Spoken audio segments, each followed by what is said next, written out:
news পৰ্টেলত theory থাকে যে আপোনালোকৰ হাতত যদি আধাৰ কাৰ্ড আছে যদি আপোনালোকে আধাৰ কাৰ্ডখন আপডেট নকৰে তেনেহলে আপোনালোকৰ আধাৰ কাৰ্ডখন বন্ধ হৈ যাব যদি আপোনালোকে আধাৰ কাৰ্ডখন আপডেট নকৰে বা যদি আপোনালোকে যিকোনো আঁচনি টকা লাভ কৰি আছে যদি আপোনালোকে 14 ডিসেম্বৰৰ আগত যদি আপোনালোকে আধাৰ কাৰ্ড আপডেট নকৰে তেনেহলে আপোনালোকে কোনো ধৰণৰ আঁচনি টকাটো লাভ নকৰিব সো সম্পূৰ্ণ এই ইনফৰমেশনটো ভুৱা ইনফৰমেশন হয় আপোনালোকক আজি ৰিয়েল ইনফৰমেশন দিবলৈ চেষ্টা কৰিম সো আপোনালোকে ভিডিওটো হেকলৈকে চাই থাকিব যদি আপোনালোকে এইটো চেনেলত নতুনকৈ আহিছে তেনেহলে চেনেলটো সাবস্ক্ৰাইব কৰিব বেল আইকনটো অল কৰি দিব যাতে এনেকুৱা ইনফৰমেটিভ ভিডিও আপোনালোকে অতি সোনকালে পাই যায় বলক ভিডিওটো আৰম্ভ কৰো সো কথাটো হল যে যোনসকলৰ কাৰণে এই ইনফৰমেশনটো আহিছে যদি আপোনালোকে আধাৰ কাৰ্ড বনোৱাত 10 বছৰ মান পুৰণা হৈ গৈছে তেনেহলে এই আধাৰ কাৰ্ডখন যোনটো ডকুমেন্ট আপডেট আহিছে এটো আপোনালোকৰ কাৰণে মেন্ডেটৰী হয় আৰু যদি আপোনালোকে আধাৰ কাৰ্ড বনোৱাত যদি 10 বছৰ মান হোৱা নাই তেনেহলে আপোনালোকে কোনো ধৰণৰ একো আপডেট কৰিব নালাগে আনকি অসমত যেহেতু ম্যাক্সিমাম যদি পুৰণা হয় 8 বছৰ মান বা 9 বছৰ মান হৈছে সো যদি তেনেকুৱা আছে আপোনালোকে অতি সোনকালে কি কৰক ইউআইডিৰ মেইন ৱেবছাইটত গৈ কিনে আপোনালোকৰ নিজৰ এখন সাপোৰ্টিং ডকুমেন্ট কি কৰক আপডেট কৰি দিয়ক সো এই সাপোৰ্টিং ডকুমেন্টৰ ভিতৰত আপোনালোকে ৰেশন কাৰ্ড দিব পাৰিব পেন কাৰ্ড দিব পাৰিব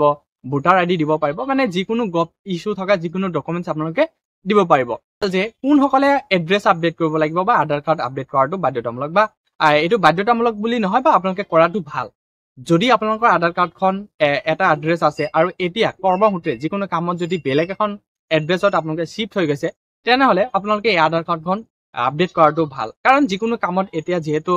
যিকোনো কামত এতিয়া আধাৰ কাৰ্ডখন খুবেই প্ৰয়োজনীয় যেহেতু এতিয়া অৰুণোদয় আঁচনি আছে বা ৰেশন কাৰ্ডৰ ক্ষেত্ৰত যিকোনো কামৰ ক্ষেত্ৰত যদি আপোনালোকে আগবাঢ়িব যায় এই আধাৰ কাৰ্ড থকাটো কিন্তু মেন্ডেটৰী হয় বা আধাৰ কাৰ্ড নহলে কিন্তু একো কাম কৰিব নোৱাৰে সো এই কাৰণে যদি আপোনালোকে বিচাৰে তেনেহলে আপোনালোকে অতি সোনকালে ইউআইডিৰ মেইন ৱেবছাইটত গৈ কিনে আপোনালোকে কি কৰিব পাৰে এড্ৰেছটো আপডেট কৰিব পাৰে আৰু এড্ৰেছ আপডেট কৰাৰ কাৰণে আপোনালোকে কোনো ধৰণৰ আধাৰ ইউআইডিৰ চেণ্টাৰত যাব নালাগে আপোনালোকৰ নিজৰ হাতৰ মোবাইল ফোনৰ জৰিয়তে যোনটো স্মাৰ্টফোন আছে এই স্মাৰ্টফোনৰ জৰিয়তে আপোনালোকে 5 মিনিটত কি কৰিব পাৰিব নিজৰ এড্ৰেছখন আপডেট কৰিব পাৰিব সো এড্ৰেছ আপডেটৰ কাৰণে আপোনালোকে কি কৰিব লাগিব এখন কষ্ট দিব লাগে আৰু যোনটো কষ্ট হয় 50 रुपीस এই 50 रुपीस দিয়াৰ পিছত আপোনালোকে কি কৰিব পাৰিব নিজৰ এড্ৰেছটো আপডেট কৰিব পাৰিব সো এতিয়া কথাটো হল আধাৰ কাৰ্ডৰ সকলোতকৈ ইম্পৰ্টেন্ট সিকিউৰিটি হল আপোনালোকৰ মোবাইল নাম্বাৰটো যদি আপোনালোকে আগত যদি যেতিয়া আপোনালোকে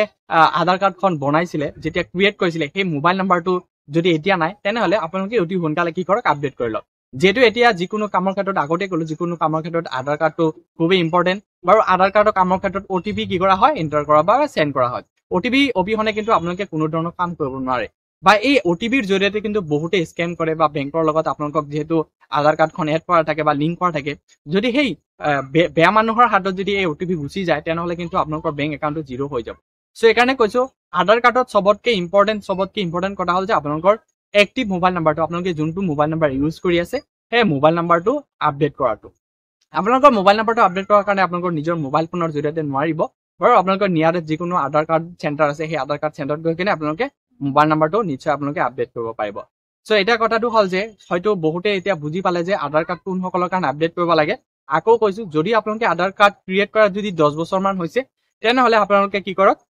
14 ডিসেম্বৰ আগত আপোনালোকক যিকোনো সাপোৰ্টিং ডকুমেন্ট কি কৰক আপডেট কৰি লওক আৰু যদি আপোনালোকৰ আধাৰ কাৰ্ডখন 10 বছৰ মান হোৱা নাই তেনেহলে আপোনালোকক কোনো ধৰণৰ প্ৰয়োজন নাই আপোনালোকৰ আধাৰ কাৰ্ডখন আপডেট কৰাবলে তো এটি আপোনালোকক জনাম কেনেকৈ আপোনালোকে ডকুমেন্টছ আপডেট কৰিব বা যোনসকলে আপডেট কৰিব বিচাৰে তেনেহলে আপোনালোকে ধুনিয়াকৈ নিজৰ ফোনৰ জৰিয়তে আপোনালোকে আপডেট কৰিব পাৰিব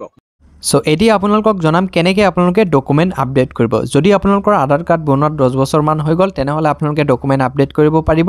বা কৰিব লাগিব এটো 14 ডিসেম্বৰ আগত আপোনালোকে কৰিব লাগিব 14 ডিসেম্বৰ আগত কৰিলে আপোনালোকক কোনো ধৰণৰ ফিজ দিব নালাগে কিন্তু 14 ডিসেম্বৰ পিছত যদি আপোনালোকে কৰিব বিচাৰে তেনেহলে কিবা এটা পইচা আপোনালোকক দিব লাগিব সাগে আৰু যদি আপোনালোকৰ আধাৰ কাৰ্ড বনোৱাত 10 বছৰ মান হোৱা নাই তেনেহলে আপোনালোকক কোনো ধৰণৰ ডকুমেন্ট আপডেট কৰাবলে প্ৰয়োজন নাই সো আপোনালোকে কি কৰিব লিংকত ক্লিক কৰাৰ পিছত এনেকুৱা আহিব এনেকুৱা আহাৰ পিছত আপোনালোকে কি কৰিব ইয়াতে নিজৰ যোনটো আধাৰ কাৰ্ড হয় এটো লগইন কৰিব লাগিব আপোনালোকে সো যেতিয়া আপোনালোকে লগইনত ক্লিক কৰে তেতিয়া আপোনালোকৰ নিজৰ আধাৰ কাৰ্ড নাম্বাৰটো ইয়াৰ পৰা এন্টাৰ কৰি দিব মই বাৰু আধাৰ কাৰ্ড নাম্বাৰটো এন্টাৰ কৰি আছো আপোনালোকে চাই থাকক যেনেকুৱা কেপচাৰ থ্ৰু হৈ থাকে তেনেকুৱা আপোনালোকে দিবলৈ চেষ্টা কৰিব দিয়াৰ পিছত লগইন উইথ ওটিপিত ক্লিক কৰিব সো লগইন উইথ ওটিপিত ক্লিক কৰিলে আধাৰ কাৰ্ডৰ লগত যোনটো ৰেজিষ্টাৰ মোবাইল নাম্বাৰ সেই মোবাইল নাম্বাৰত ওটিপি সেন্ড কৰা হ'ব সো ওটিপিটো আপোনালোকে কি কৰিব এন্টাৰ কৰি দিব ওটিপিটো এন্টাৰ কৰাৰ পিছত আপোনালোকে লগইনত ক্লিক কৰিব সো যেতিয়া আপোনালোকে লগইনত ক্লিক কৰে তেতিয়া আপোনালোকৰ সন্মুখত কেইবাখনো অপচন ইয়াতে চাবলৈ পাৰিব সো প্ৰথম যোনটো অপচন আছে আপোনালোকে ইয়াতে চাব পাৰিছে যে ডকুমেন্টছ আপডেট সো ইয়াতে আপোনালোকে কি কৰিব ক্লিক কৰিব চ' ডকুমেণ্ট আপলোডেড ক্লিক কৰাৰ পিছত তলত অলপ স্ক্ৰল ডাউন হ'ব তাৰপিছত ইয়াতে কিছুমান কথা আছে যে ডিয়াৰ ৰেচিডেণ্ট ইয়াতে লাষ্ট ডেটটো শ্ব' হৈ আছে যেহেতু 14 ডিচেম্বৰ ৰাখিছে UIDৰ ফালৰ পৰা চ' নেক্সটত ক্লিক কৰিব চ' নেক্সটত ক্লিক কৰিলে আকৌ নেক্সটত ক্লিক কৰিব চ' আপোনালোকৰ কিছুমান ডিটেইলছ ইয়াতে শ্ব' হ'ব ইয়াতে please verify your demographic details so' আপোনালোকৰ যোনটো ডিটেইলছ আছে ইয়াৰ পৰা আপোনালোকে টিক মাৰ্ক কৰিব টিক মাৰ্ক কৰি কিনে ভেৰিফাই কৰিব ভেৰিফাই কৰাৰ পিছত আপোনালোকে কি কৰিব নেক্সটত ক্লিক কৰিব যেতিয়া আপোনালোকে নেক্সটত ক্লিক কৰে ইয়াতে চাব পাইছে যে please upload proof of identity document আপোনালোকৰ আইডেণ্টি প্ৰুফ হিচাপত আপোনালোকে বহুত ইয়াতে ডকুমেণ্টছ লিষ্ট আছে ড্ৰাইভিং লাইচেঞ্চ তাৰপিছত আপোনালোকক ইণ্ডিয়ান পাছপৰ্ট কিষাণ ফটো পাছবুক তাৰপিছত আপোনালোকক জব কাৰ্ড দিব পাৰিব মাৰ্কশ্বিট যদি আছে গভৰ্ণমেণ্টৰ যোনটো ৰেজিষ্টাৰ হয় আপোনালোকৰ HSLC বা HSৰ যিকোনো ডিগ্ৰী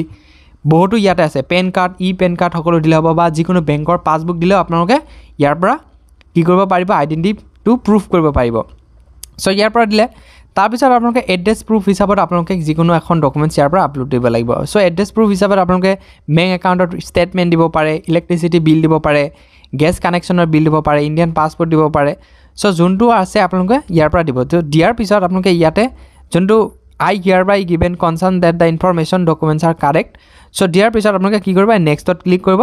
চ' নেক্সটত ক্লিক কৰিলে আপোনালোকৰ এই যোনটো এপ্লিকেশ্যন হয় যোনটো ডকুমেণ্টছ আপডেটৰ যোনটো হেৰি হয় ছাবমিট হৈ যাব চ' এতিয়া যিহেতু পইচা লোৱা নাই কিন্তু আপোনালোকে 14 তাৰিখৰ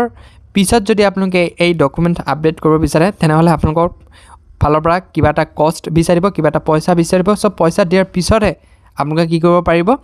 আধাৰ কাৰ্ডখন আপডেট কৰিব পাৰিব